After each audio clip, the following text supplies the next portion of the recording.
do que a própria vida.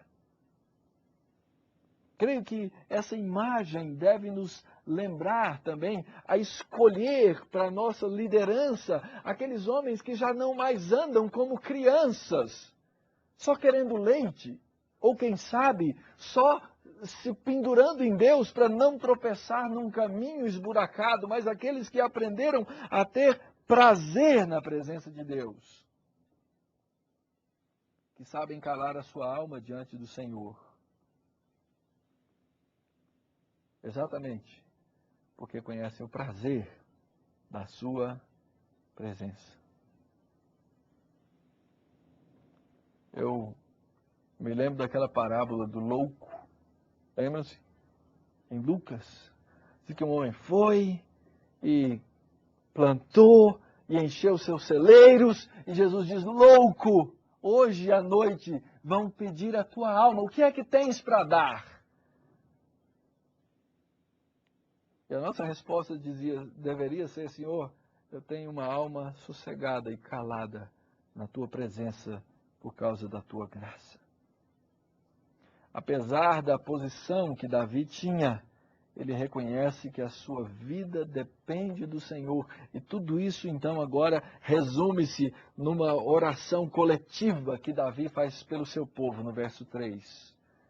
Espera, ó Israel, no Senhor, desde agora e para sempre. Esperar o quê? Esperar que Deus nos dê aquilo que a gente quer? Esperar que Ele nos sacie? Esperar que Ele nos encha de brinquedos e posições? Não, absolutamente não. Esperar é ter a convicção de que aquilo que Deus me deu nesse momento é aquilo que Ele quer para mim. E por isso eu não vou desenvolver nem a soberba, nem a altivez, e nem procurar mais do que aquilo que Deus me deu. Significa que eu vou simplesmente cruzar os braços numa vida contemplativa? Não. Significa que nós precisamos aprender a viver em nosso trabalho constante com uma confiança calma, uma confiança serena, que sabe a diferença entre uma ambição infantil desgovernada e uma aspiração madura e fiel à vontade de Deus.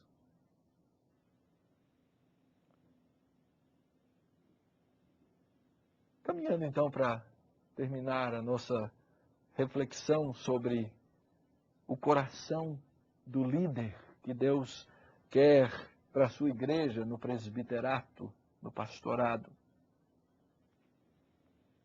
O que é que nós podemos tirar como lições desse texto? Primeiro, negativamente, nós aprendemos que uma motivação errada na valorização da nossa vida pode nos conduzir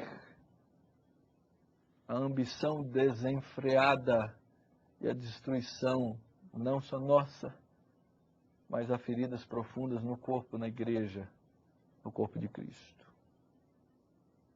E isso é causado por um coração soberbo.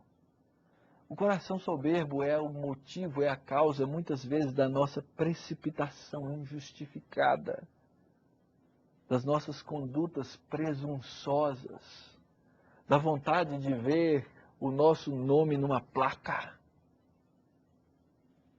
ao invés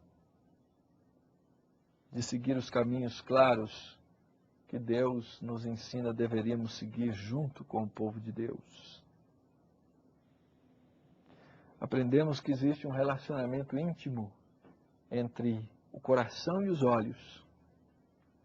O coração soberbo leva à altivez.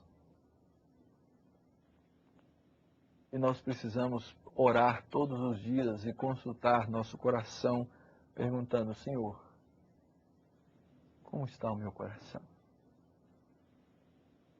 De maneira positiva, nós aprendemos que a aspiração que devemos ter, a maior delas, sempre é a aspiração do salmista, é a aspiração da presença de Deus.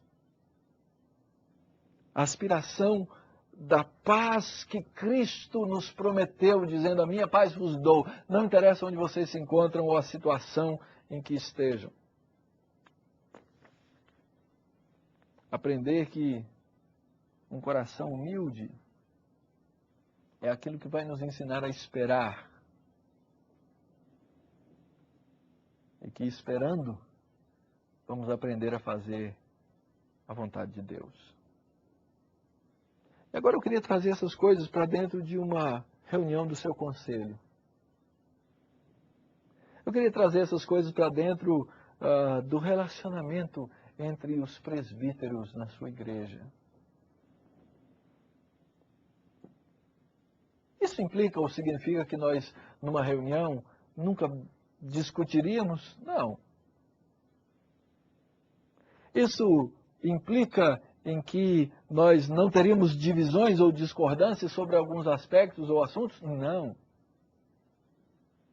Mas com certeza faria toda a diferença nos resultados daquilo que nós vamos fazer para conduzir o povo de Deus.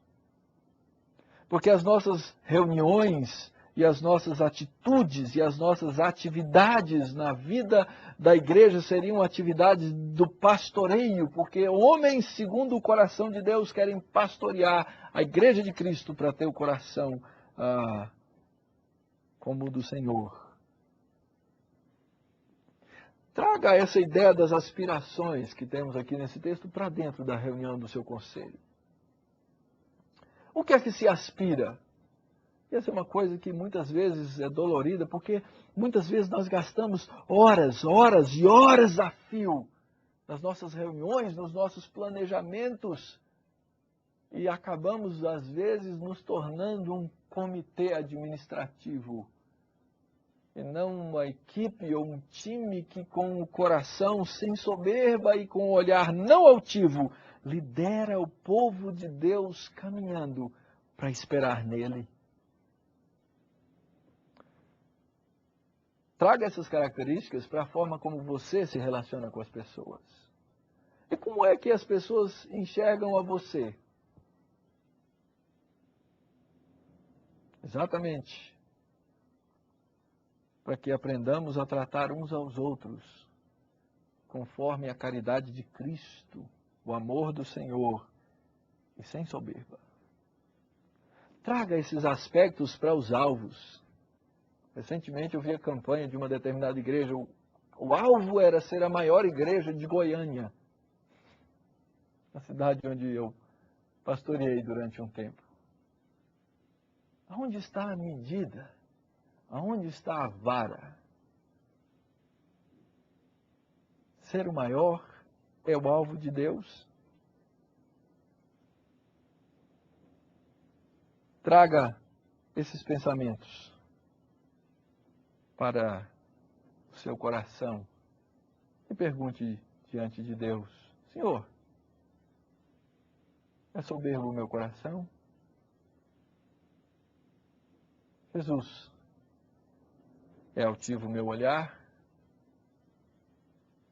Ando à procura de coisas maiores que o Senhor colocou na minha mão? E se fizermos isso, temos a grande oportunidade de mudar a vida da igreja pela obra de Cristo, sendo um corpo de líderes que serve ao Senhor Jesus. E que Ele nos abençoe nessa tarefa.